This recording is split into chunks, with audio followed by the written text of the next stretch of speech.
সুন্দরবন মানুষের প্রধান জীবিকা মাছ ধরা। নমস্কার। ওই দূরে সুন্দরবন জঙ্গল, যেখানে রয়েছে রয়্যাল বেঙ্গল টাইগার। প্রাণের ঝুঁকি নিয়ে স্বামী স্ত্রী দুইজন মিলে মাছ ধরছেন নির্জনে। আসুন, ইনাদের এই ছোট্ট নৌকায় করে যে মাছ ধরছেন, প্রধান জীবিকা ইনাদের মাছ ধরাই, একটু রাইড করা যাক। ফাইনালি দেখতে পাচ্ছেন কর্মজীবন সেই মাছ ধরা। কিছু মাছ পেয়েছেন নাকি? কি মাছ আছে? ওই বাজে দুটো একটা এরকম করে করে বাজিয়ে দিচ্ছি। ও ধরো ধরো উঠবে। আসুন, সুন্দরবনের নদীতে কিভাবে ইনারা মাছ ধরছেন সেই মাছ ধরার ভিডিও আপনাদের সামনে তুলে ধরব।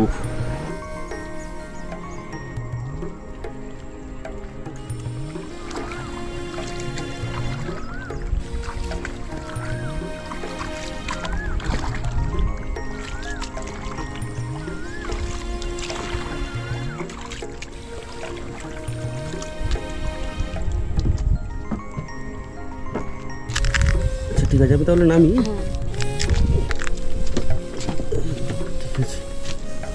ঠিক আছে চলুন।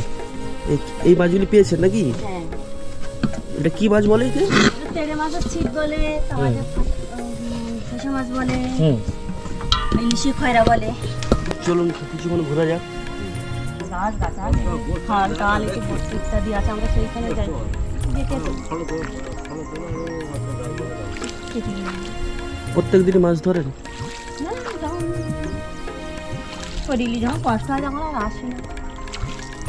সেই রাতের থেকে ওই করবো যখন জল লাগবে সেই সময় থেকে গাছ ছাড়িয়ে ওই আবার ওই কাটা বসে আছে, ওই বসে তারা মাছ ধরছে, তোমরা কাঁকড়া ধরছে, জাল ফেলছে, আমাদের চলে নালি দিয়ে বসে বসে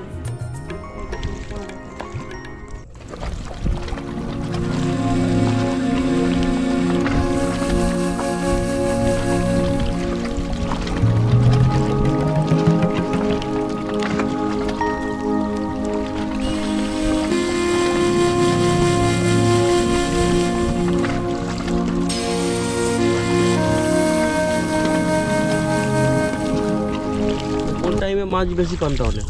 জোয়ার জোয়ারে এখন মাছ বেশি নাই। এখন মোরা ভাটা আনে গেছে, এখন ধারে ধারে একটু জাল ছাড়ছি, ওই দুটো একটা করে ফুট। তারপর জোয়ার নাগলি ওইরকম জাল ছাড়বো কি দৌড় ওই কাটা ফেলবো, ওর গায়ে আবার বর্ষিতি চারা, চিংড়ি মাছের চারা গাঁটতে হবে গেটে নদীতে ফেললেও তো নানা রকম মাছ ওঠে।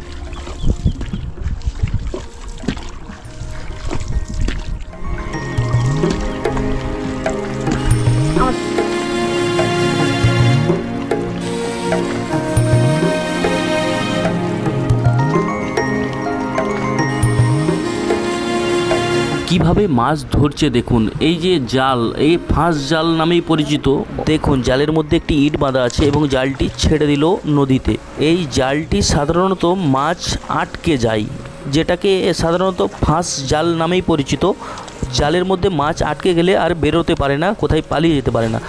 ঠিক কিছুক্ষণ এই জালটি নদীতে জলে ডুবে থাকার পর তারপরে যখন আস্তে আস্তে করে তুলবেন, দেখবেন এতে মাছ আটকে যায় এবং আস্তে আস্তে মাছগুলি তুলে নেবেন নৌকোর উপরে। এইভাবেই সাধারণত ইনারা মাছ ধরে থাকেন। সম্পূর্ণ জালটি ছাড়া হয়ে গেছে নদীতে এবং ওয়েট করছেন কিছুক্ষণ, যাতে কিছু মাছ এসে জালে আটকে যায় এবং তারপর আস্তে আস্তে তুলে নেবেন। আস্তে আস্তে জালটি গুটিয়ে নিচ্ছেন এবং এইভাবেই প্রত্যেক দিন ইনারা মাছ ধরে থাকেন এবং এটাই ইনাদের প্রধান কর্মজীবন। এই কর্ম করেই টাকা উপার্জন করে এবং এইভাবেই ইনাদের সংসার চলে। সুন্দরবন সাধারণ মানুষের কর্মজীবন আপনাদের সামনে তুলে ধরলাম। ভালো থাকবেন সবাই।